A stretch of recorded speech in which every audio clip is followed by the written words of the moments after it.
दोस्तों आजकल बहुत से लोग एक नई बीमारी का शिकार बन रहे हैं जो कि है हियरिंग लॉस। और कमाल की बात यह है कि ये प्रॉब्लम नीचे ही नीचे धीरे धीरे बढ़ती रहती है, जिसका एकदम से पता चलता है और तब तक बहुत देर हो चुकी होती है। दरअसल लाउड वॉइस की वजह से इनर ईयर की छोटी छोटी कोशिकाएं, जिन्हें हेयर सेल्स भी बोलते हैं, वो डैमेज होती चली जाती है। और आपको बता दूं कि शोर से होने वाले हियरिंग लॉस का कोई भी इलाज नहीं है। ये परमानेंट प्रॉब्लम है, इरिवर्सिबल है, क्योंकि इंसानों के इनर ईयर के हेयर सेल्स कभी भी रीजनरेट नहीं होते। और इस प्रॉब्लम का तब पता चलता है जब तक मोस्टली हेयर सेल्स डैमेज हो चुके होते हैं। तो अपने दिन से 5 मिनट निकाल के इस वीडियो को ध्यान से देखिए, जिसमें आपको बताऊंगा कॉज ऑफ हियरिंग लॉस, उनके सॉल्यूशंस, ईयरबड्स और हेडफोन्स में से कौन से बेटर हैं, कैसे उन्हें यूज करना है। चलिए जानते हैं फटाफट से। अगर आपको वीडियो अच्छी लगी है तो प्लीज़ चैनल को सब्सक्राइब जरूर कर देना, लाइक कर देना, शेयर कर देना, ताकि ऐसे ही अमेजिंग कंटेंट मैं आपके लिए बनाता रहूँगा और आपकी नॉलेज बढ़ाता रहूँगा। तो प्लीज़ चैनल को सब्सक्राइब कर देना।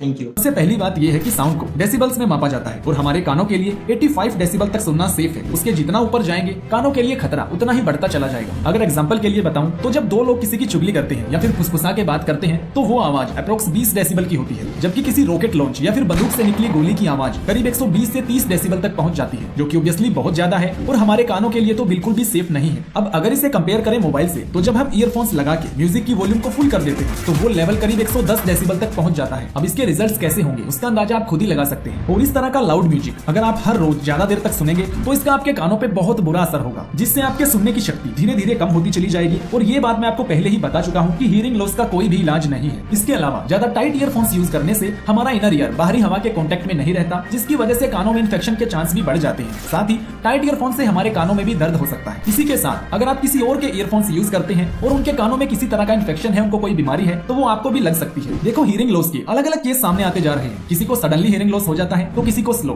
किसी को वॉइस फ्लक्चुएटिंग की प्रॉब्लम है, यानी कि कभी तेज आवाज सुनाई देती है तो कभी धीमी आवाज सुनाई देती है, जबकि किसी को हर टाइम एक्स्ट्रा नॉइज सुनाई देती रहती है। इसके होने का एक बिगिनिंग साइन ये बताया जाता है कि आपको मक्खी के भिनभिनाने जैसी आवाज सुनाई देगी, वो भी बिना किसी मतलब के। और कई बार ये प्रॉब्लम हियरिंग लॉस से भी कहीं ज्यादा हो सकती है। अब इससे बचने के लिए आपको किन किन बातों का ध्यान रखना है। देखिए सबसे पहला और इंपॉर्टेंट पॉइंट जो है वो यही है कि loud music for long duration. अगर आप ज्यादा तेज आवाज में लाइक फुल वॉल्यूम में 4 से 5 घंटे या फिर इससे ज्यादा गाने सुनते हैं तो ये नुकसान का सबसे बड़ा कारण है। और मान लीजिए अगर आपको लंबे समय तक गाने सुनने ही हैं तो अपने मोबाइल की वॉल्यूम को 60% तक ही रखें। इससे साउंड लेवल 75 to 80% तक ही रहेगा, जो कि सेफ है। मतलब कि अगर आपके मोबाइल में जो वॉल्यूम बार है वो 10 स्टेप्स में बढ़ता और घटता है तो उसको 6 तक ही रखें, यानी कि 60% तक। अगला पॉइंट ये है कि बेस्ट स्टीरियो इफेक्ट्स के तरीके अपनाएं, जिससे कि ज्यादा तेज आवाज ना करनी पड़े और राइट को राइट में और लेफ्ट को लेफ्ट ईयर में ही लगाएं। इसके अलावा इक्विलाइजर्स को सेट रखें और बेस्ट क्वालिटी का म्यूजिक ही सुने, ताकि वोकल्स आपको क्लियर सुनाई दें और ज्यादा तेज आवाज करने की जरूरत ना पड़े। कुछ लोग एक और गलती करते हैं कि रात को ईयरफोन लगा के गाने सुनते सुनते ही सो जाते हैं और सारी रात कानों में वो गाने बजते रहते हैं। तो इसके लिए आप म्यूजिक स्टॉप टाइमर का यूज करें। आईफोन्स और आईपैड्स में तो ऑलरेडी ये फीचर आता है, एंड्रॉइड यूजर किसी ऐप को डाउनलोड कर सकते हैं। अब सवाल आता है कि हेडफोन्स और ईयरबड्स में से लाइक ईयरफोन्स, वैसे तो सभी को ईयरफोन्स ही कह दिया जाता है, तो इनमें से किसका यूज करना ज्यादा बेटर है। देखो जो ईयरबड्स होते हैं वो बाहर की नॉइज को ठीक से ब्लॉक नहीं कर पाते, तो इसकी वजह से हमें आवाज को और तेज करना पड़ता है। और तेज आवाज से जो भी नुकसान होते हैं उनके बारे में तो आप जान ही चुके हैं। अब इस केस में अगर आप अफोर्ड कर सकते हैं तो नॉइज कैंसलेशन वाले ईयरबड्स का ही यूज करें, जो कि बाहर की नॉइज को कम कर देते हैं, जिससे कि वॉल्यूम कम रखने पर भी हमको सही साउंड क्वालिटी का मजा आता है। लाइक जो एप्पल के लेटेस्ट ईयरबड्स हैं या फिर किसी भी दूसरी कंपनी के ईयरबड्स में अगर आपको नॉइज कैंसलेशन का फीचर मिलता है तो आप उन्हीं को परचेज करें। इसके अलावा दोस्तों ईयरबड्स हेडफोन्स की बजाय कानों में ज्यादा अंदर तक फिट हो जाते हैं, तो अगर हम मोबाइल की वॉल्यूम का सेम लेवल भी रखें तो ईयरबड्स लगाने पर हमको हेडफोन्स की बजाय 9 डेसिबल ज्यादा तेज आवाज सुनाई देती है। मतलब कि उतनी ही आवाज रखने पर ईयरबड्स में हमको 9 डेसिबल ज्यादा तेज सुनाई देगी। इसका मतलब वो नुकसान भी थोड़ा ज्यादा करेगी। और हाँ, साउंड क्वालिटी की अगर बात करें, स्पेशली जो बेस होता है वो हमेशा हेडफोन्स में ज्यादा होता है। साथ ही हेडफोन्स पहनने में कंफर्ट होते हैं, जिससे कानों में दर्द भी नहीं होता। आपने देखा होगा कि म्यूजिक कंपोजर्स वगैरह हमेशा हेडफोन्स का ही यूज करते हैं। जिन लोगों को अभी तक मेरी बात मजाक लग रही है वो इस बात को सोच सकते हैं कि रेलवे ट्रैक पर कुचले जाने वाले लोगों ने